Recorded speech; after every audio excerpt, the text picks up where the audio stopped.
Formidable founder of the short-lived Sood dynasty, Sher Shah Suri.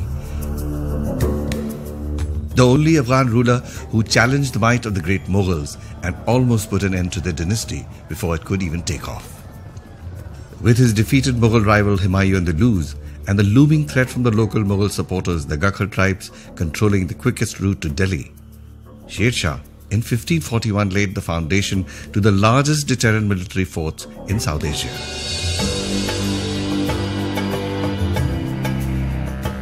Strategically built over a 4-kilometer circumference on a mountainous defile overlooking the Kahan River, on a hill about 300 feet above its surroundings, the fort, with its 12 gates and massive 50 feet high walls and 72 bastions, was designed to be almost impregnable.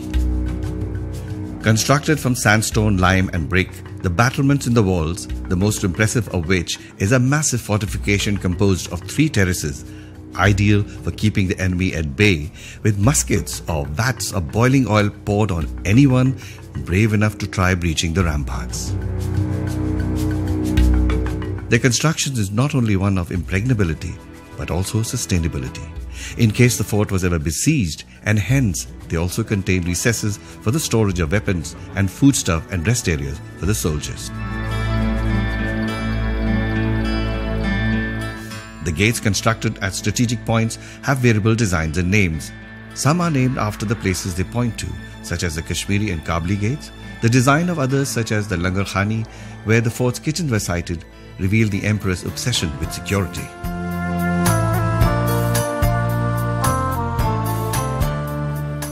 This is further underlined by the 3 Baolis within the walls of the fort, a series of stepped wells for drawing water to survive a siege.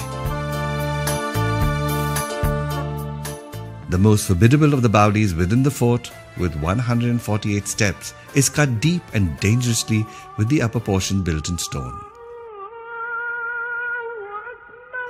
The Shahi Mosque, small yet beautiful, lies near the Kabli gate, embedded discreetly in the walls of the fort.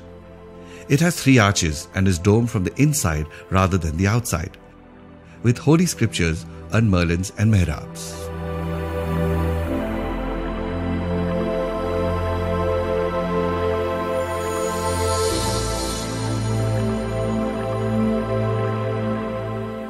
The entrance to the fort is through the Khwas Khani gate, named after Sher Shah's most trusted commanders.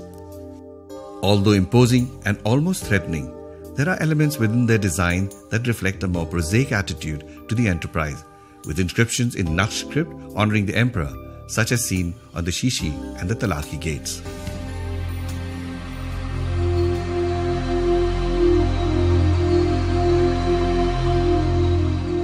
The link between the citadel and the main fort is a double-gated structure with an imposing pavilion at the top resembling a Hindu chhatri or umbrella.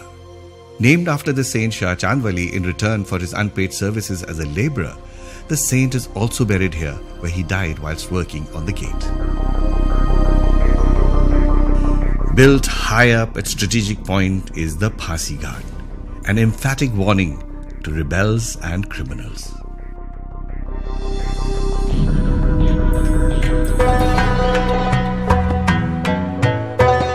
What is striking about the fort is a successful mixing of architectural styles, a blend of Turkish and Indian, with later Mughal, Durrani and Sikh adaptation, with the austere Afghan style given more prominence.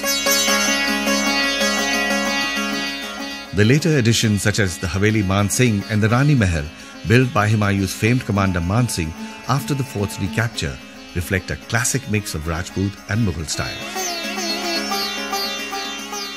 In the near vicinity of Kashmir Gate, the Sikhs left their imprint in the form of the Mata Sahib Kaurji, named to honour the 3rd wife of Guru Gobind Singh Ji, who was supposedly born in the village of Rohtas.